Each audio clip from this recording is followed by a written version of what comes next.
Hey there, everybody. This is Kenny and Kenny squared. with another edition of the Sports on the Positive Tip podcast. Oh my gosh, so much to talk about. So we're in between games. We've got Buffalo, Kansas City to coming up, but Tampa Bay is amazingly, to me, it's amazing that they are in the Super Bowl. We have a home team actually in the Super Bowl. So yeah, so I thought I'd see it in my lifetime, and here it is, 55, right? This is the 55th Super Bowl. So anxious to hear your thoughts on the game.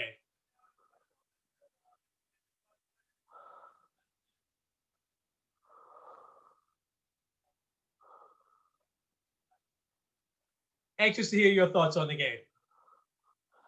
Well, I first of all, I don't know why I continue to doubt Tom Brady.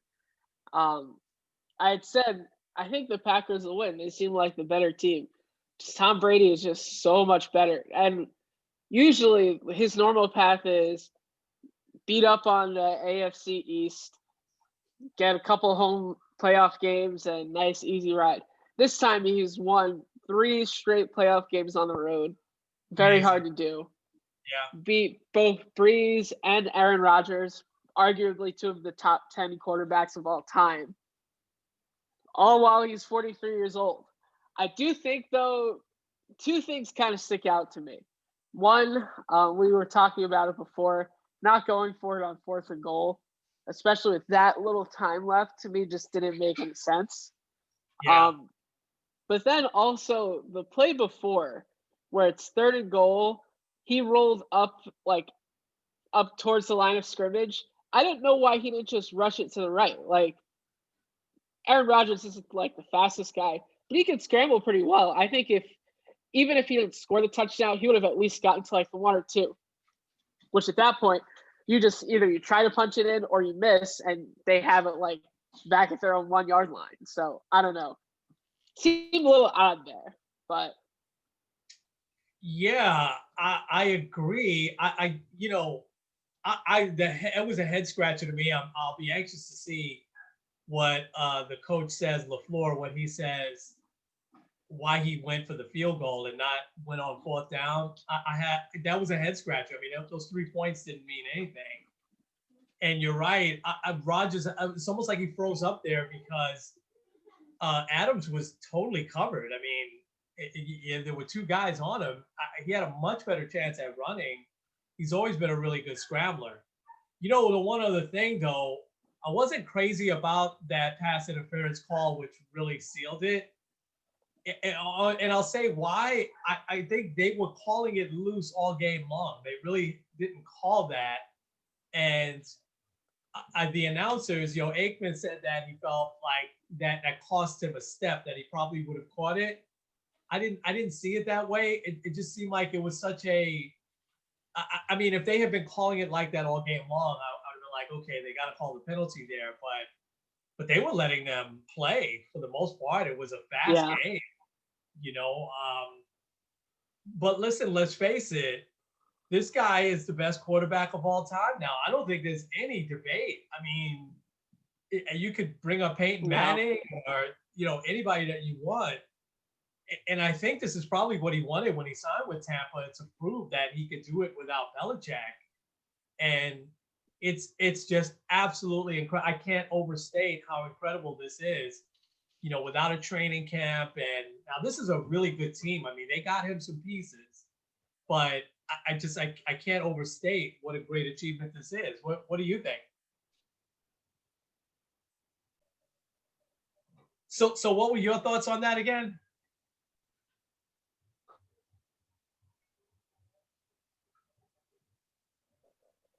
So I mean, what are your thoughts on that? Um, I think there's no disputing whether or not he's the greatest of all time. Um, I think something else that really sticks out to me about this time is he did it without Belichick. He did it in a very tough division. Yeah. Granted, the Panthers, like he had probably the second or third best team in the conference, in his division, he also had to face off against the best. Like like well, first game Washington, they were kind of a broken team anyway, but like he took down Drew Brees, he took down Aaron Rodgers, and it's possible that he could face off against Patrick Mahomes. Like that's quite the resume in just these few games. And also like the worst that he's looked this year was against New Orleans, and he made them look like nothing last week. Um, like it's hard for me. Like at this point, to me, I'm like, you know what? I'm just gonna say I think the Bucks will win it all. I did pick them from day one to make it to the Super did. Bowl, You did. but Yeah, you did. Yeah. Back in September, you picked him. You were speaking about how he's without Belichick. So Gronkowski waits till that bit. Gronkowski only gets the one catch, 29 yards, but it's a huge third down play. And once he still has got that speed. Once he saw that little opening, he was gone.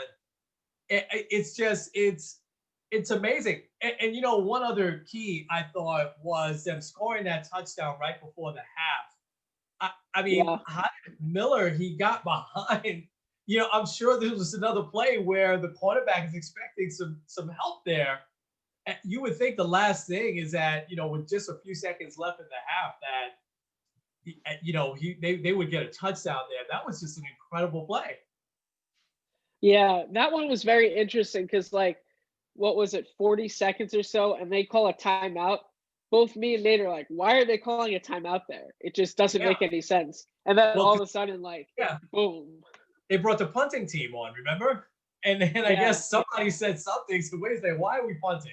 Because even if the Packers get the ball back, it's like at midfield, so it's not a big deal. And so I thought that was such a key play.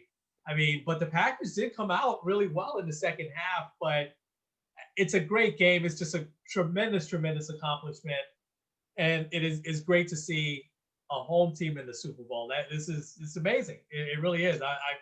I'm just in awe of what Brady yeah. has done. This is year 21 for Brady. This is his 10th Super Bowl appearance. You Like, can't. that's I mean, insane. there's no argument anymore. And now you're doing it with these other teams. No argument. I have one more question for you, and then I want to hear who you like in the game tonight. Do you think that I exchanged a few text messages with my buddy Dave? He may watch this. Dave Ruff, big time Patriots fan. I, I got the sense that he was probably rooting for Brady. I know you still have a lot of ties to folks in New England. You get the sense that the folks up in New England were rooting for Brady. Yeah. I think I think especially the way that this year's panned out, I think they realized that Brady has won the divorce. And I think they also realized that maybe they shouldn't have got rid of Brady yet. Um, Yeah. I mean, it wasn't too long ago that they won a Super Bowl with what seemed like an old Brady then, but I mean, the guy's 43 and is going to his 10th Well, Super Bowl. yeah, and Ken, they weren't expecting him to leave because they didn't have an heir apparent. They didn't have Yeah. someone waiting in the wings. The Saints have Jameis Winston, they have Taysom Hill. They've been expecting Breeze to call it a career for a couple of years. I think that the Colts have the guy they had, Jacoby, a few years back. They Brissett. kept him on the team. Yeah, Jacoby Brissett. They kept him on the team. So I think that they just weren't expecting that Brady was actually going to leave. Probably when he went and said, "Hey, I'm thinking I might cut out." They're probably like, "Yeah, get out of here." That's at least what I feel because it seems like they put, he signed Cam almost at the last minute. Yeah. All right, it's just amazing. So thoughts on tonight? Buffalo's been surprising here, but the Chiefs are the Chiefs. Yeah. Um, I saw it a few weeks ago or a few days ago. If it weren't for that crazy Hail Mary against Arizona, the Bills would have a 12-game winning streak. Like the fact that they've been as hot as they've been has been amazing.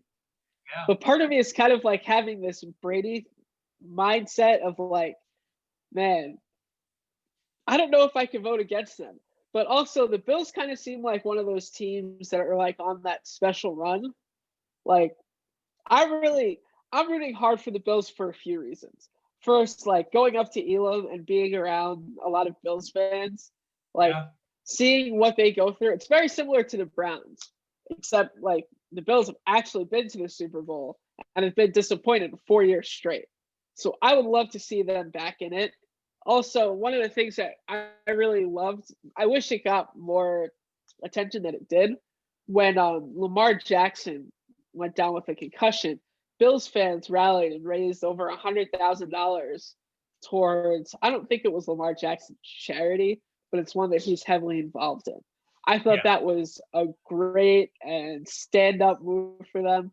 I do hope that they can get back to it. I always tend to like to root for the guys that haven't been in it in a while. Like Kansas City's the reigning champs. They've looked a little vulnerable, even like against the Browns last week. They looked shaky.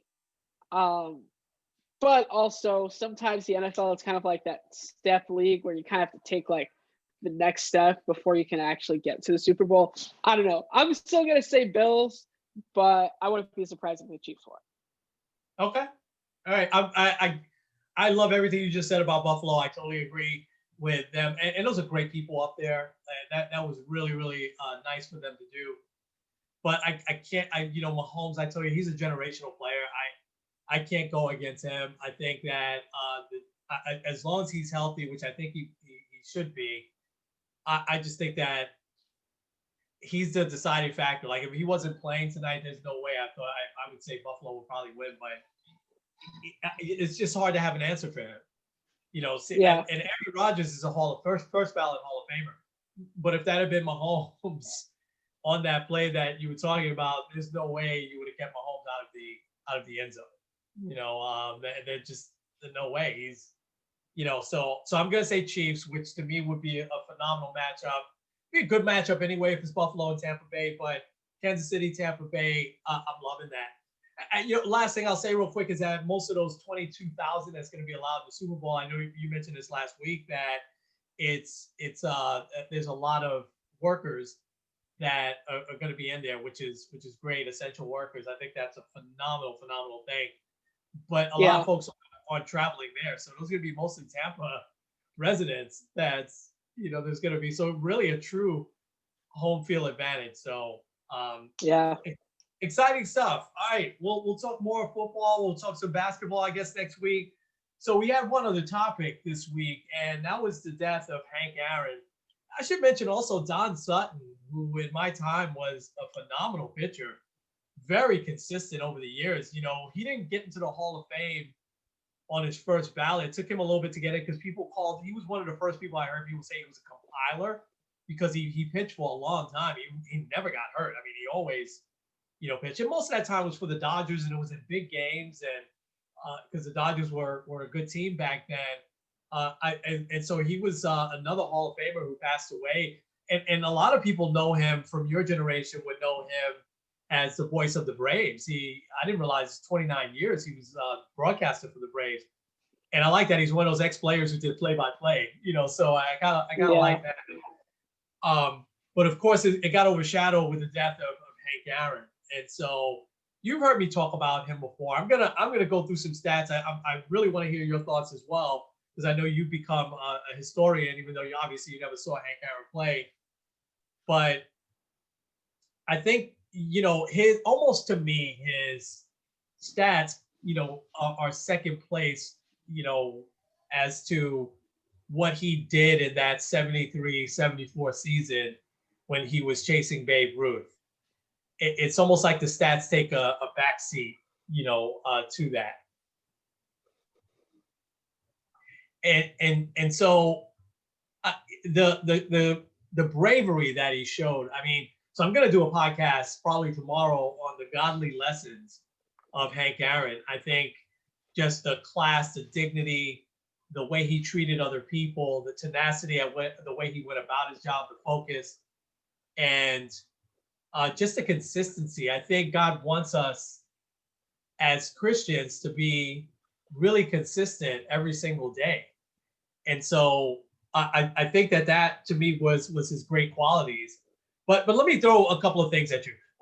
What if I told you that Hank Aaron, up until the time, now even when he was in the Negro Leagues, up until the time the Braves signed him.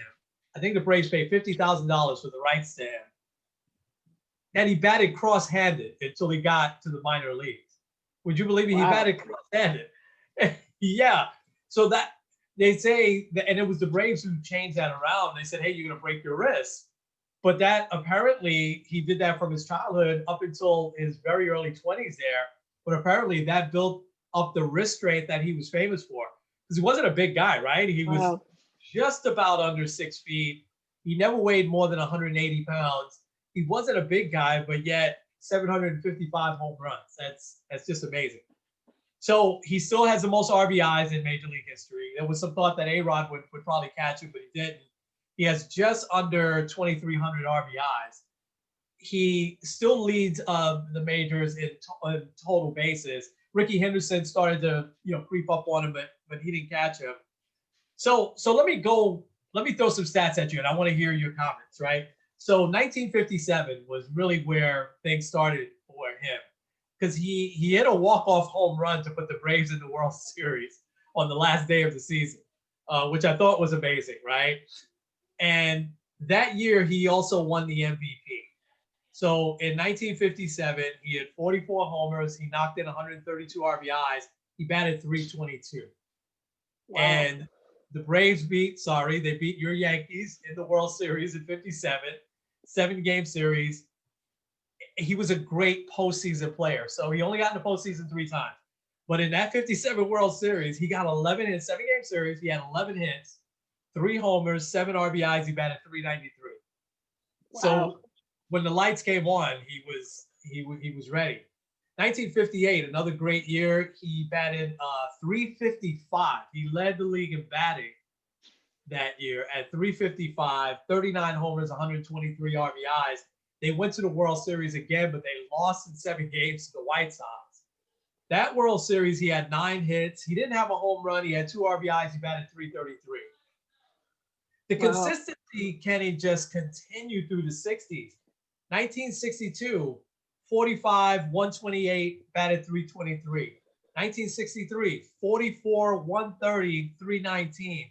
1966, 44, 127, 279.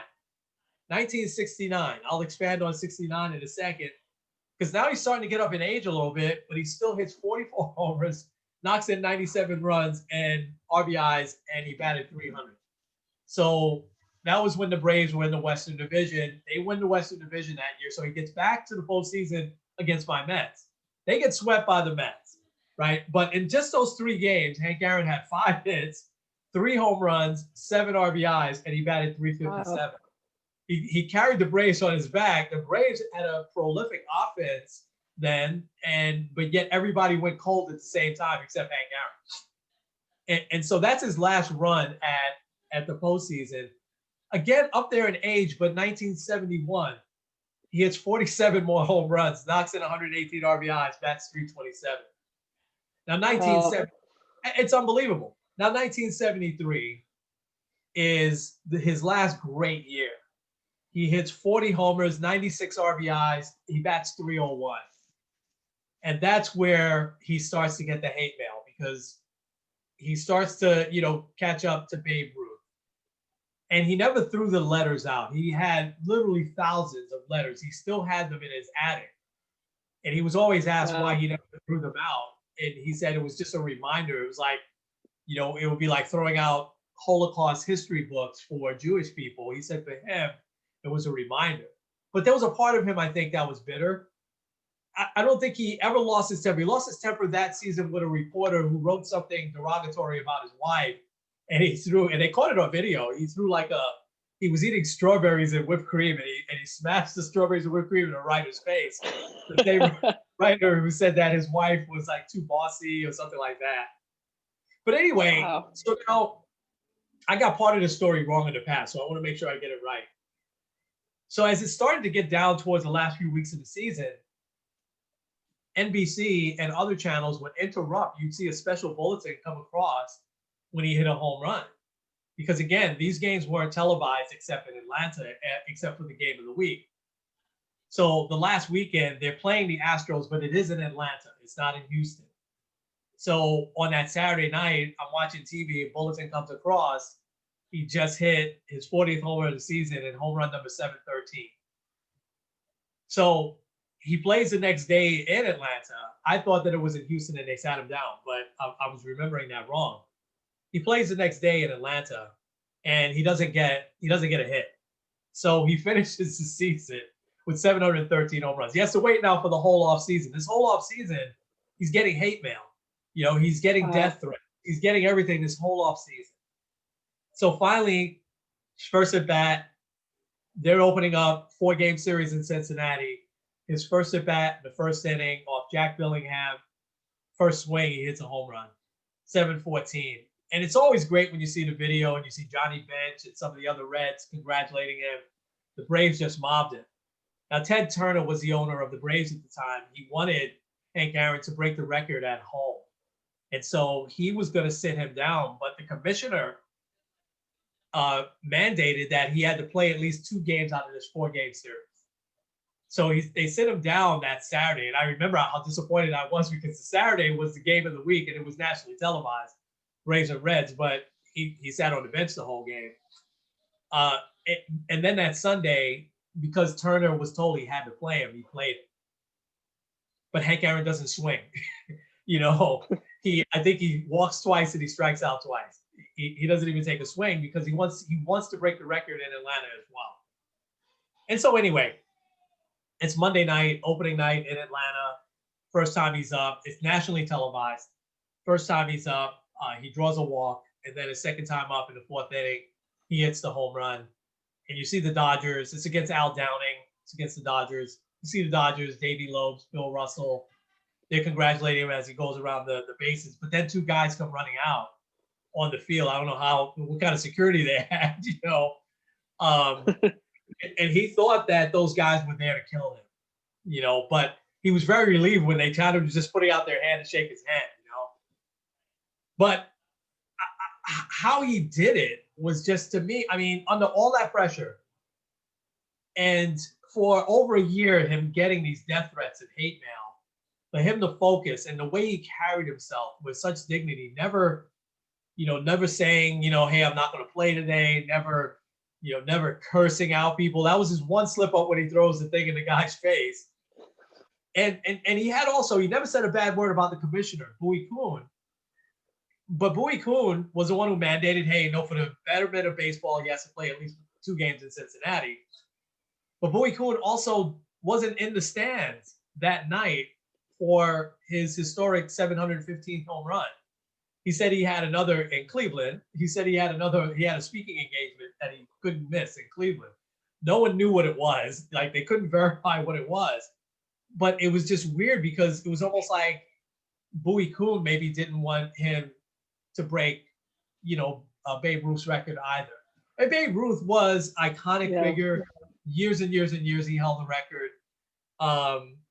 I'll throw these last things at you, and then I want to hear your thoughts.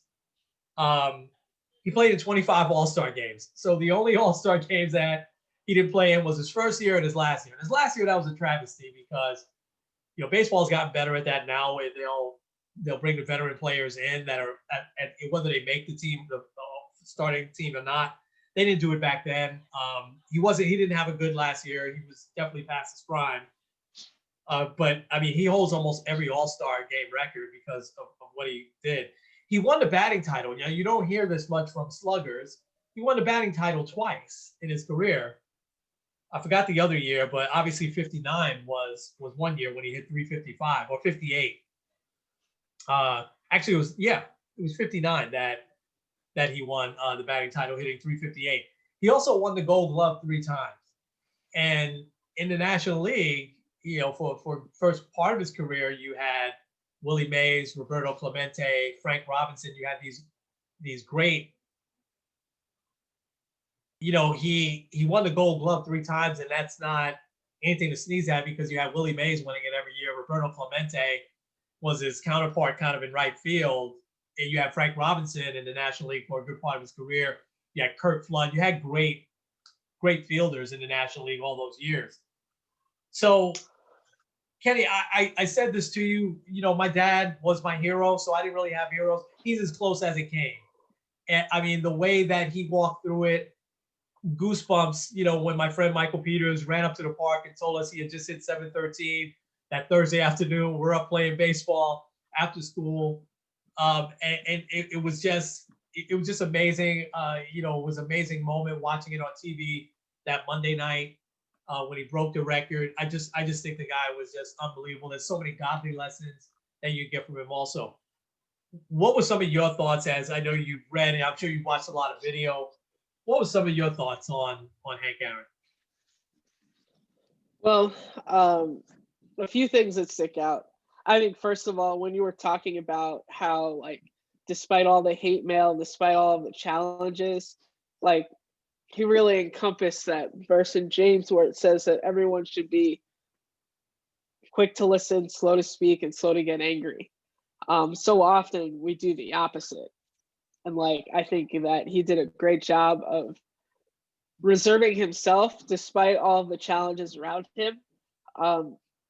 I'd seen this, and you mentioned some of these on here, but this is what he's first in all time. First in RBIs, extra base hits, total bases, all-star appearances.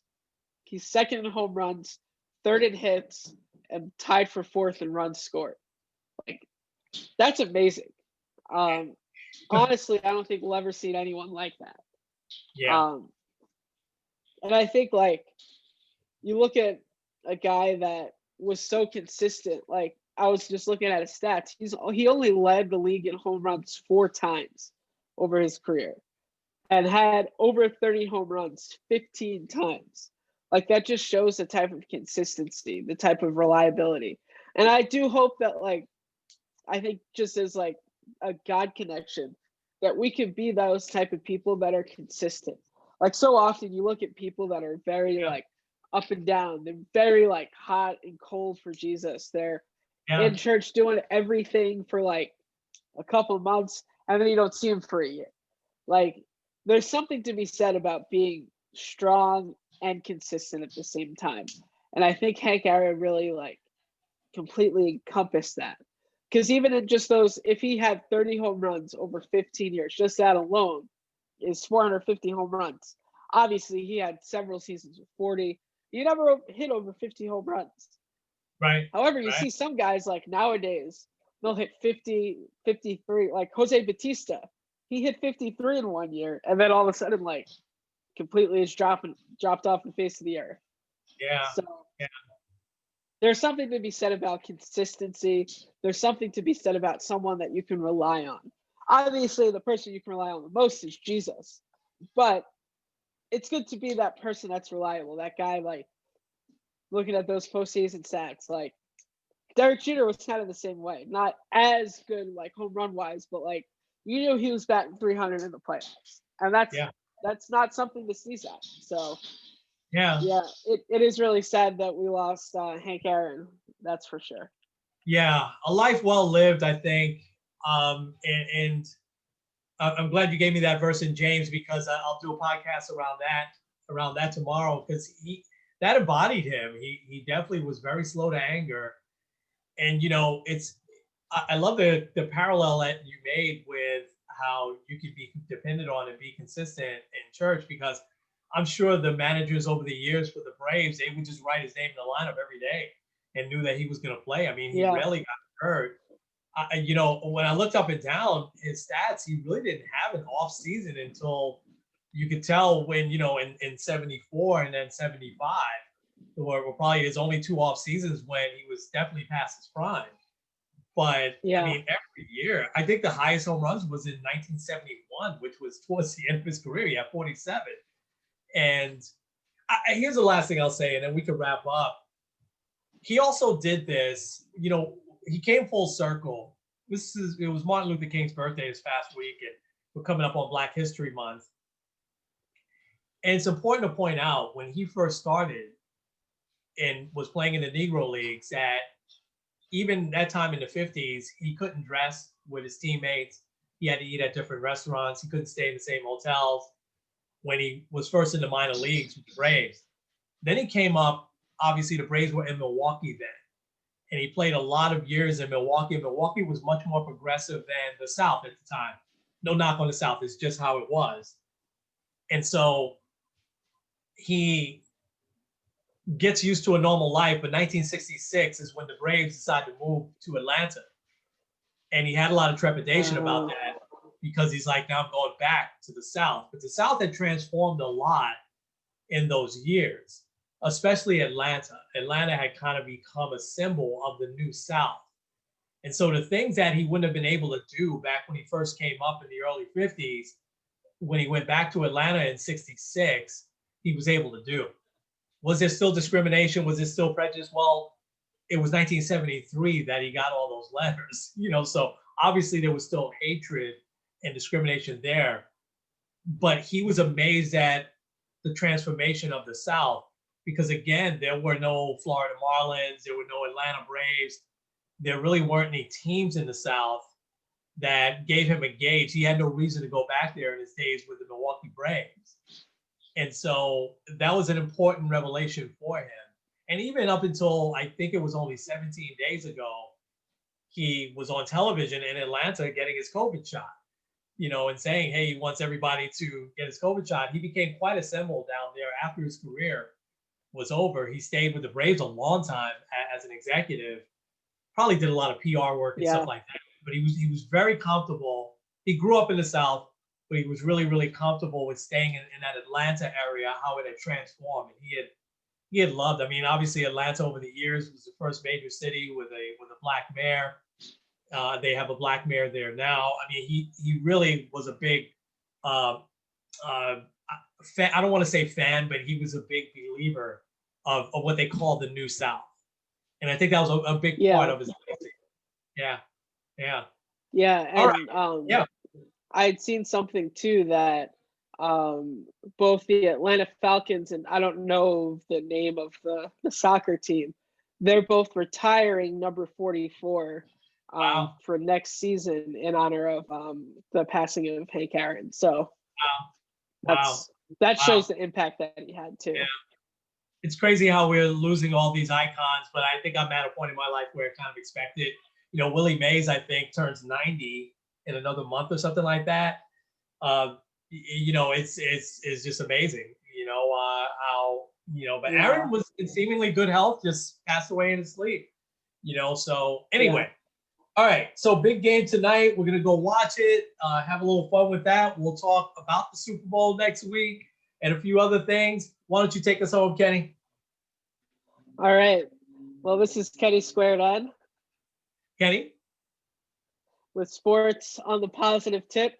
Hope you enjoy the AFC title. We'll see you guys next week. All right. Thanks, guys.